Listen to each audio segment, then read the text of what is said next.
Welcome to Hood Champion Boxing Sports. In boxing, you find a way to win or you find a way to lose. Please subscribe to the channel. Hey, look, people. Tszyu is the big dog at 154.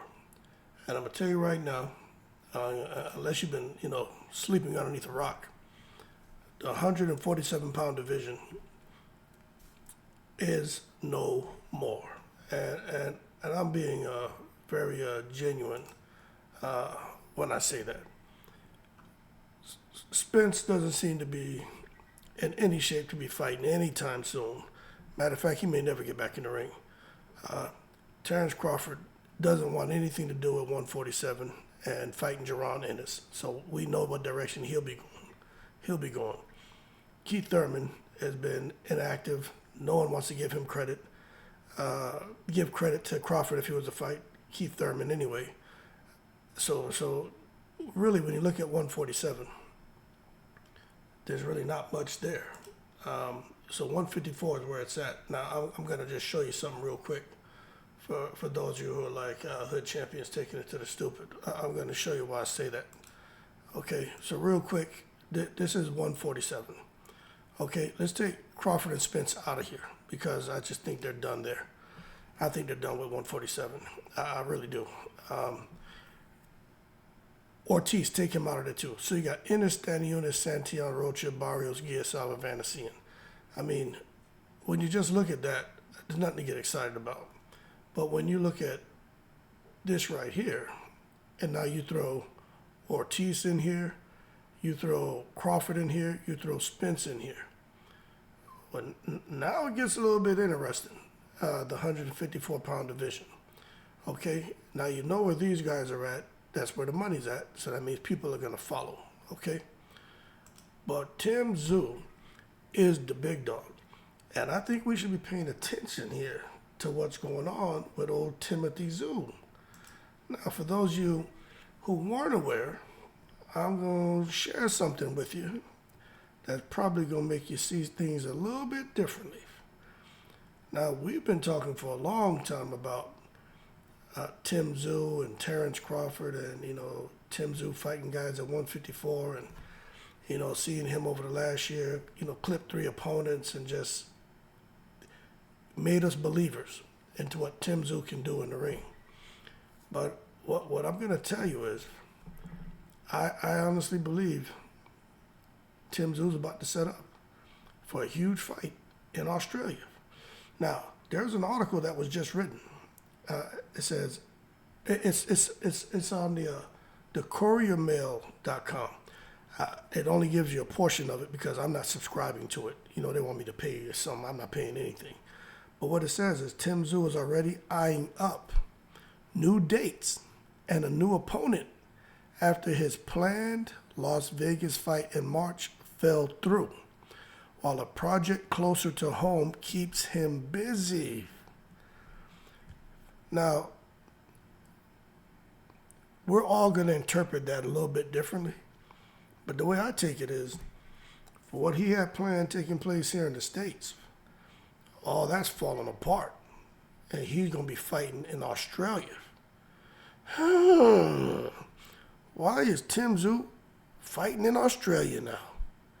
Makes you wonder. Well, stick with me, and you'll understand the direction that I'm taking you and what I think is about to happen, people.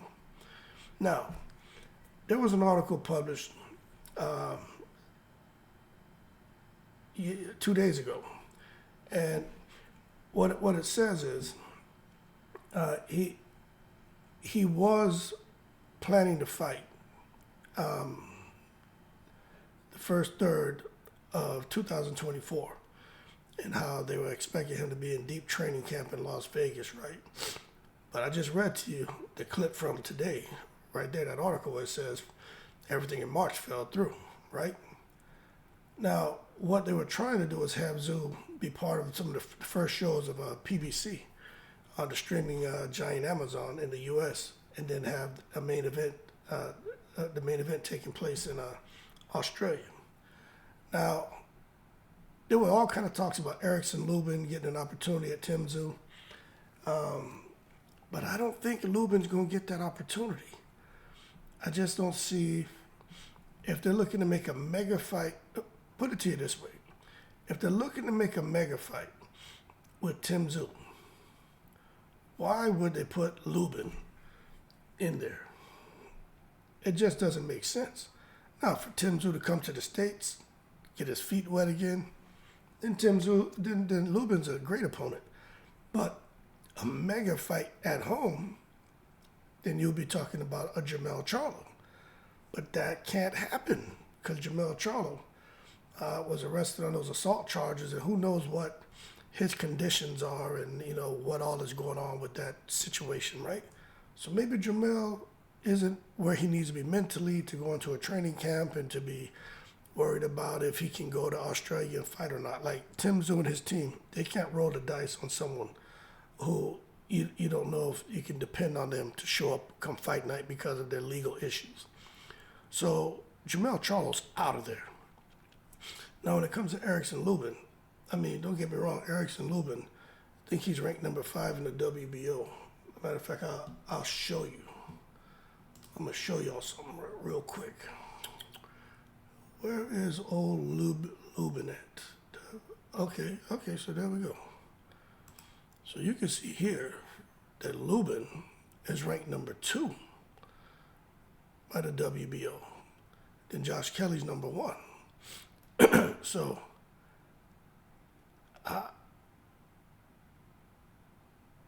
Lubin would, like I said, Lubin would have been a good option if Tszyu was going to fight in the States.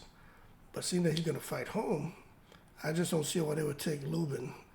I just don't think Lubin creates the kind of buzz needed for a Tszyu fight in Australia. Now, what I will tell you is when you take a look at this, right? So we've already got rid of Jermell Charlo. You can already see that I just don't think Lubin is the guy to take to Australia for a mega fight, right? And then you got Virgil Ortiz. Now, I think the Australians really wanted Jermell Charlo because that's what everybody was pushing for. But like I said, doesn't like it's going to happen. So anything taking place early 2024 is kind of, it would have been unlikely unless you take a look at a guy like Terrence Crawford. Now, initially, Crawford wasn't even an option, right? Because Crawford and Spence were supposed to be fighting, but Spence had cataract surgery. So that means that Crawford became a potential opponent for Tszyu. Now, we all know, right?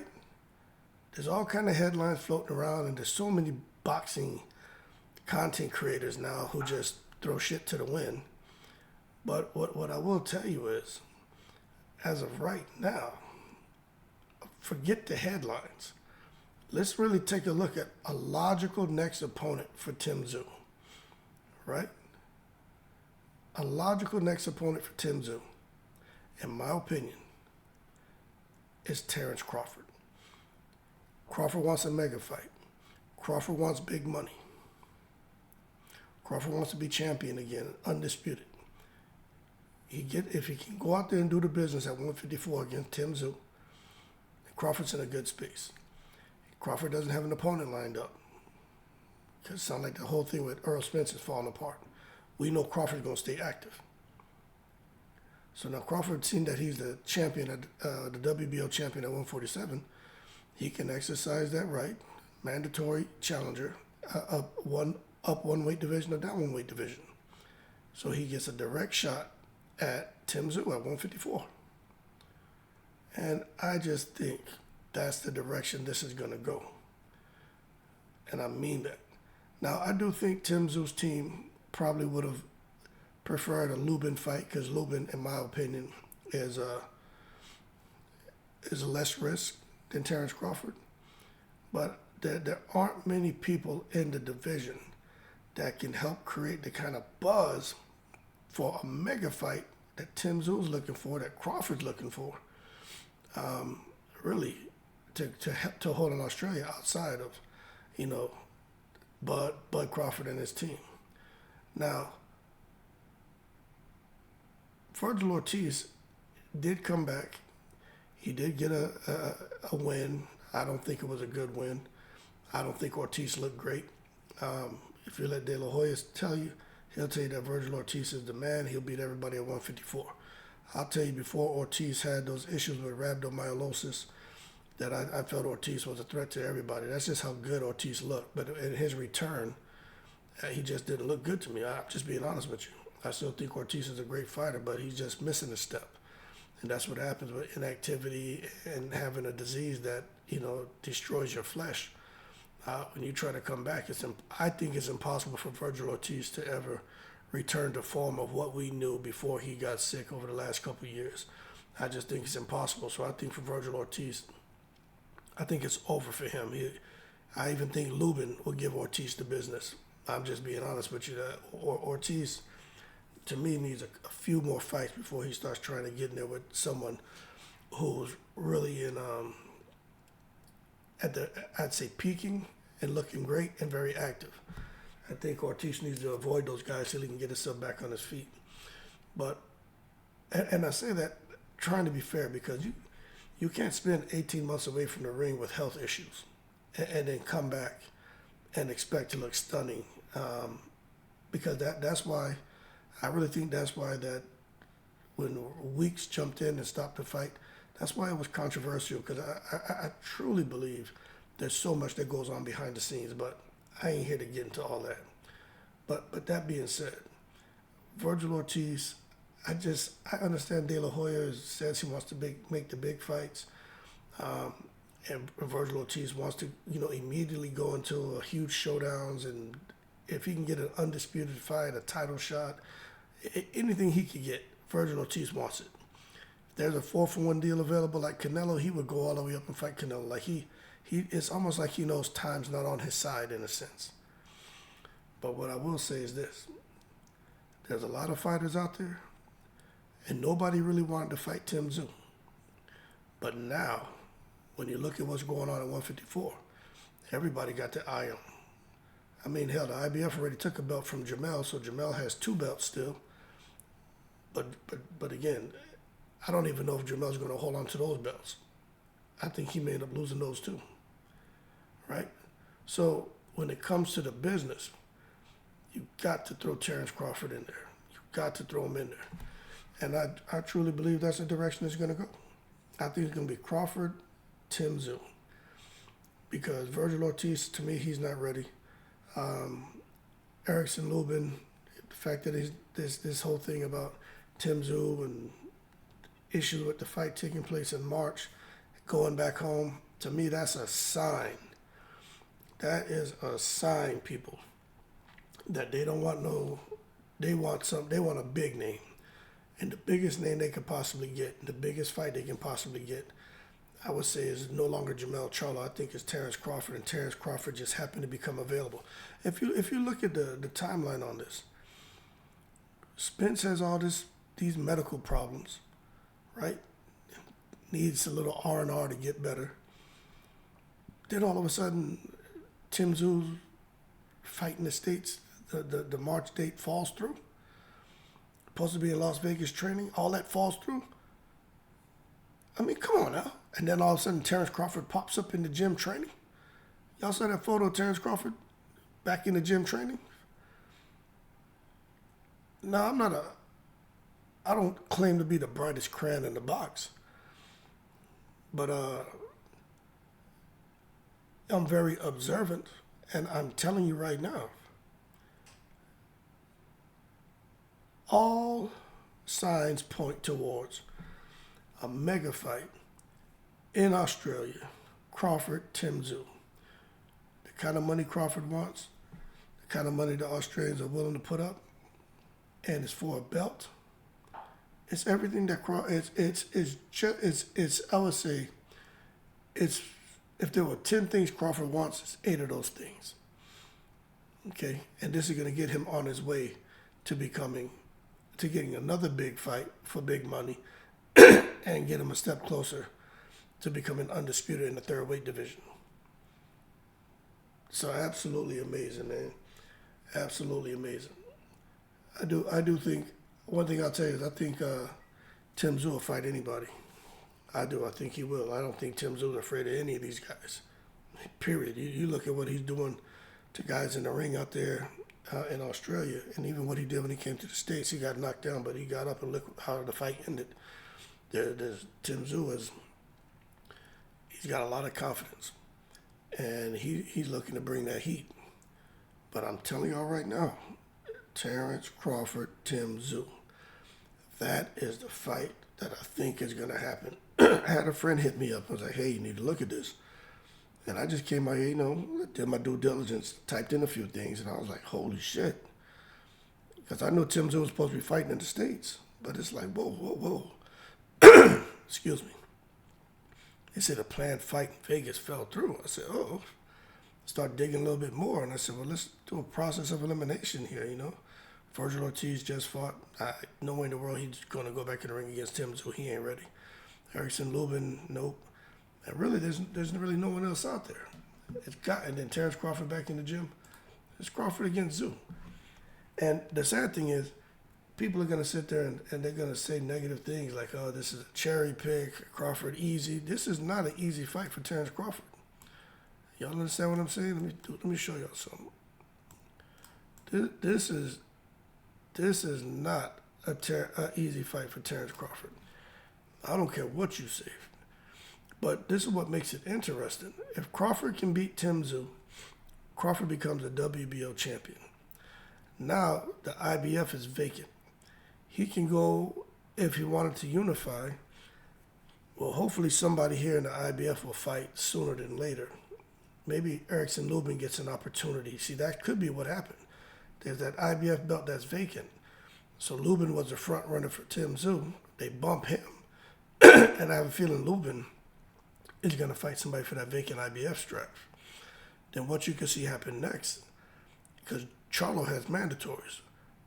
Crawford will fight, if he beats Tim Tszyu, Crawford will fight Lubin for the IBF. Now Crawford, he'll be the WBO and IBF champion if he beats Lubin. And then from there, if Jamel is still bubbling around and still unified, then Crawford can go fight Jamel for undisputed. Y'all see what just happened right there? We just connected the dots. That's exactly what's going to happen. Don't take a rocket scientist to see that. That's exactly how this is playing out. So Crawford gets what he wants. The PBC fighter Lubin gets taken care of because he gets a fight for a belt still. And then Jamel, then hope Al Heyman may be able to keep Terrence Crawford over there to fight for PBC. And then he'll have a PBC showdown and have another undisputed champion all under the PBC umbrella with Crawford against Jamel Charlo. That's how I see it happening. And when you look down and see who's racked and stacked here underneath these sanctioning bodies, I mean, you got, let me make this a little bit larger for y'all. Maybe y'all can see this.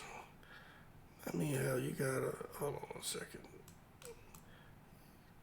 Under the WBO, Josh Kelly, Lubin, Xander Zayas, he ain't ready. Then you got these other guys, the IBF, there goes that name again, Murtaz Zalayev, Kulke, Lubin, Josh Kelly, Ramos, WBC, Jamel's the big dog, Conwell, Bohachuk, Earl Spence is already ranked number 3.